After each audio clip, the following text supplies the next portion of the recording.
इस माया रूपी भौतिक संसार में मन और बुद्धि के अकॉर्डिंग या फिर अधीन काम करते हुए कैसे एक इंसान का अंतकण दूषित हो जाता है या फिर उसकी बुद्धि श्रापित हो जाती है कि एक दिन वो उच्च स्तरीय आध्यात्मिक ज्ञान ग्रहण करने के भी लायक नहीं होता है। इस विषय पर आज मैं चर्चा करने वाला हूँ। और जैसा कि आपने सुना होगा कि इंसान की जैसे जैसे उम्र बढ़ती है तो वैसे वैसे उसकी शारीरिक व्यवस्थाएं काम करना बंद कर देती हैं, मतलब उसकी इंद्रियां काम करना बंद कर देती हैं या फिर उसकी बुद्धि भी काम करना बंद कर देती है। वास्तव में बढ़ती उम्र के साथ इंसान की इंद्रियां काम न करना या फिर उसकी बुद्धि काम न करना इस वजह से नहीं होता है। अगर समय रहते या फिर बुद्धि के ठीक तरह से काम करने के दौरान हम काम, क्रोध, लोभ, मोह, भय की सत्ता को जान नहीं लेते हैं या फिर हमें बोध नहीं हो जाता है या फिर समय रहते हम इस संसार से ऊपर उठने की कोशिश नहीं करते हैं या फिर माया के आवरण से बाहर निकलने की कोशिश नहीं करते हैं, इस भौतिक जगत को ही सच मानते हैं, अपने इंद्रियों के ही गुलाम रहते हैं और जैसा दुनिया में चल रहा होता है उसकी ही हाँ में हाँ मिलाते हैं,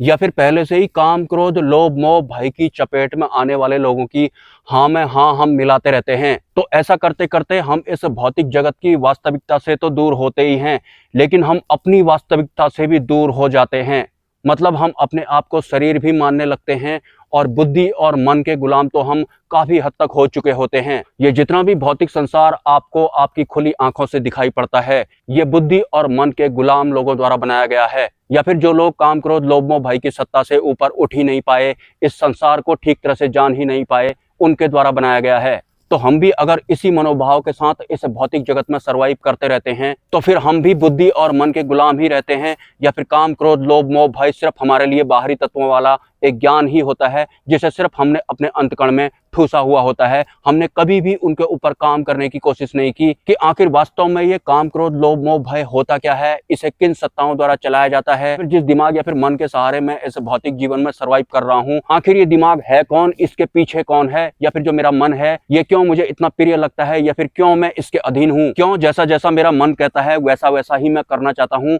या फिर जैसा मेरा मन चाहता है वैसे ही मैं सुनना भी चाहता हूँ, या फिर जो पिक्चर मेरा मन मुझे किसी दूसरे इंसान या फिर तत्व के बारे में दिखा देता है वो तस्वीर मुझे वैसी ही दिखाई पड़ती है। अगर वो मेरे मन माफिक नहीं होती है तो फिर मैं उसे पसंद नहीं करता हूँ, क्योंकि मेरे मन को अपने अपने हिसाब की चीजें ही पसंद आती हैं, वो मुझे भी अपने हिसाब से ही चला रहा होता है। आज तक आपने जितना भी इस भौतिक जगत को जाना है, मानव निर्मित पढ़ाइयों के द्वारा जाना है या फिर मानव निर्मित विज्ञान के द्वारा जाना है, लेकिन ये सब भी उन्हें बुद्धि द्वारा बताया गया था या फिर बुद्धि द्वारा उन्हें समझ में आया था, जिसका विचार मन द्वारा किया गया था और बुद्धि द्वारा उसके बाद हमारे सामने रिजल्ट आए थे, भले ही वो कोई किताब हो या फिर कोई साइंस का ही कोई मेथड क्यों ना हो। तो इसी बुद्धि के ज्ञान से हमने इस भौतिक संसार को आज तक जाना है। मतलब जैसा हमको इस बुद्धि ने और हमारे मन ने समझाया है, हमने उतना ही इस भौतिक संसार को जाना है। लेकिन हमने कभी इस बात पर ध्यान नहीं दिया कि जो मेरी सांसें हैं ये अपने आप कैसे चल रही हैं, या फिर जो मेरा दिमाग है जिसका मैं इस्तेमाल करता हूँ, या फिर मेरे मन में जो तरह तरह के विचार आते हैं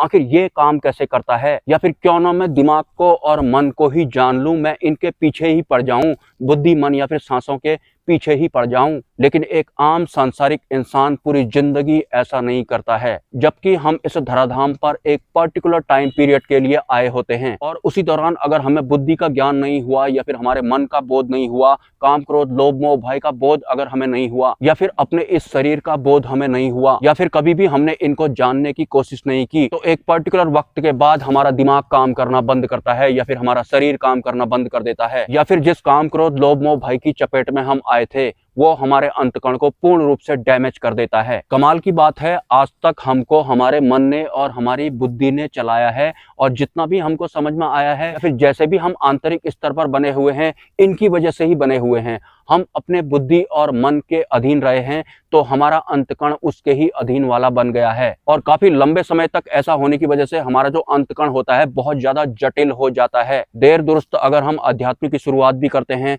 तो इसी बुद्धि से इसको समझने की कोशिश करते हैं, जबकि इस भौतिक संसार के वास्तविक सत्य को जानने के लिए या फिर अपने शरीर के वास्तविक सत्य को जानने के लिए या फिर इस ना दिखाई देने वाली या फिर दिखाई देने वाली दुनिया या फिर ब्रह्मांड के वास्तविक सत्य को जानने के लिए हमें बुद्धि और मन से ऊपर उठना होता है, मतलब संसार से ऊपर उठना होता है या फिर माया से ऊपर उठना होता है, लेकिन एक पर्टिकुलर टाइम पीरियड तक। अगर हम एक पर्टिकुलर टाइम पीरियड तक इस संसार से ऊपर उठने की कोशिश नहीं करते हैं या फिर इन सामाजिक विषयों को ही तवज्जो देने लगते हैं, तो फिर माया द्वारा ही हमारी बुद्धि को श्रापित कर दिया जाता है। उसके बाद उसमें सुधार की गुंजाइश नहीं रहती है। और ये जो मानव निर्मित व्यवस्था है, इसका विस्तार भी बुद्धि और मन के अधीन लोगों द्वारा किया गया है। तो इन सब के बीच में सरवाइव करने की वजह से कभी भी एक आम इंसान अपनी बुद्धि या फिर अपने मन के पार जा ही नहीं पाता है। वो तो ये मानने को भी तैयार नहीं होता है कि मेरी बुद्धि को कोई और सत्ता चला रही है या फिर मेरे मन को किसी अन्य सत्ता द्वारा ऑपरेट किया जाता है, जिसे कि माया कहा जाता है। ज्यादा से ज्यादा इस पृथ्वी लोक के इंसानों को अपनी बुद्धि द्वारा अपने शरीर के बारे में या फिर इस दिखाई देने वाले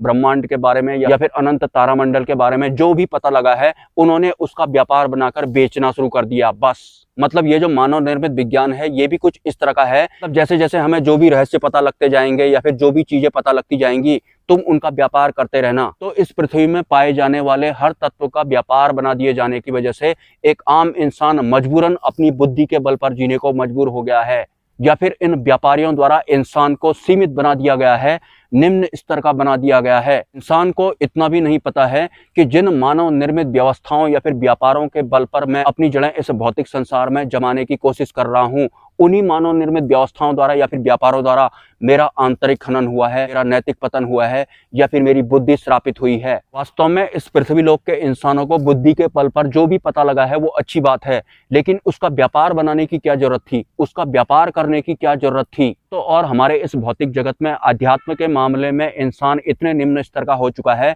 कि वह अध्यात्म का ही कारोबार भी करने लगता है और बाकी लोग उसकी इज्जत भी करने लगते हैं। अगर आपको इस संसार की वास्तविकता जाननी है या फिर अपनी खुद की वास्तविकता जाननी है, तो फिर आपको सही दिशा में चलना होगा, मतलब सत्य मार्ग वाली दिशा में चलना होगा। सत्य मार्ग वाली दिशा का बिल्कुल भी ये मतलब नहीं है कि जो भी आपके फेवर में है या फिर जो भी आपके मन को अच्छा लग रहा है तो वो सत्य मार्ग है। सत्य मार्ग मतलब ब्रह्मांडी व्यवस्थाओं के हिसाब से जो सही है वो सही है, भले ही वो आपके लिए सही हो या फिर ना हो। तो बुद्धि को श्रापित या फिर दूषित नहीं होने देना है, इंद्रियों का जिंदगी भर गुलाम नहीं रहना है, इन सब का सिर्फ ज्ञान नहीं प्राप्त करना है, इनका बोध प्राप्त करना है, मतलब इनकी अवस्था में जाना है। और जब आपको इस मायारूपी संसार का वास्तविक सत्य पता लगेगा आपके आंतरिक विकास होने की वजह से, तब आपको भास होगा कि पता नहीं मेरे कितने जन्म ऐसे ही बर्बाद हो गए होंगे। और वास्तव में बहुत सारे जन्म हम इंसानों के जो आजकल यहाँ पर रह रहे हैं या फिर जो इस दुनिया से जा चुके हैं, उनके बर्बाद ही हुए थे। क्या करना है, मन के और बुद्धि के गुलाम होने की वजह से जैसे भी आप आज तक बने हुए हैं, बुद्धि और मन के अधीन होने की वजह से जैसा भी हमारा अंतकण बन चुका है,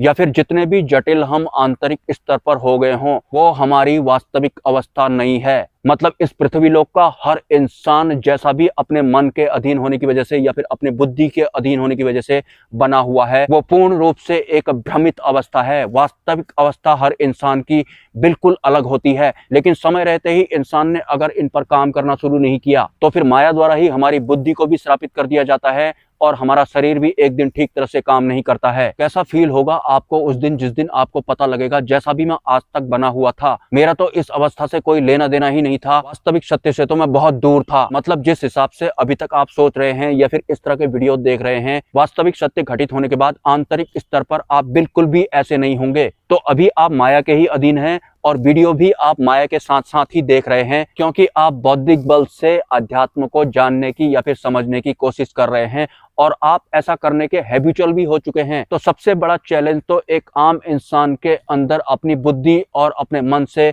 दूर होने का होता है, इनको डिटैच करने का होता है। ऐसा बिल्कुल भी नहीं है कि बुद्धि और मन अगर नहीं होते तो हम इस दुनिया में नहीं होते, हम होते, लेकिन हमने इस शरीर को या फिर इस भौतिक संसार को या फिर इस ना दिखाई देने वाली दुनिया को उस नजर से नहीं देखा होता जिस नजर से हमारी बुद्धि या फिर हमारे मन ने हमें ये सब दिखाया है, मतलब हमें भ्रमित किया है। और हाँ, वीडियो के एंड में मेरा आपसे एक सवाल है, इस पूरे पृथ्वी लोक में सात्विक बलि दी जाती है हर घर में, हर परिवार में, क्या आप जानते हैं वो सात्विक बलि कौन सी होती है? और उस सात्विक बलि में आप भी शामिल हैं और दुनिया के बहुत सारे लोग भी शामिल हैं, लेकिन मैं शामिल नहीं हूँ। वैसे जिस सात्विक बलि की बात मैं कर रहा हूँ, एक वक्त यही सात्विक बलि तामसिक बलि हुआ करती थी, लेकिन उसे कुछ और ही नाम दिया जाता था और आज भी उसे कुछ और ही नाम दिया जाता है। और हाँ, मुझे धन संबंधित प्रॉब्लम्स भी होती हैं और मेरे पास इतना टाइम भी नहीं होता कि मैं एक स्पॉन्सरशिप के लिए वीडियो बना पाऊँ। मुझे बहुत पहले से बहुत बड़े बड़े ब्रांड्स की स्पॉन्सरशिप मिलती हैं, जैसे कि आपको स्क्रीनशॉट दिखाई पड़ रहा होगा, लेकिन मुझे ये एक वीडियो बनाने को बोलते हैं जिसका वक्त मेरे पास नहीं होता है। तो अगर आप किसी भी तरह से हेल्प करना चाहते हैं इस चैनल की, अपने आप की या फिर मेरी, तो आप मेरे मोबाइल नंबर पर या फिर मेरे QR कोड पर कर सकते हैं। मिलते हैं नेक्स्ट वीडियो में। नमस्कार।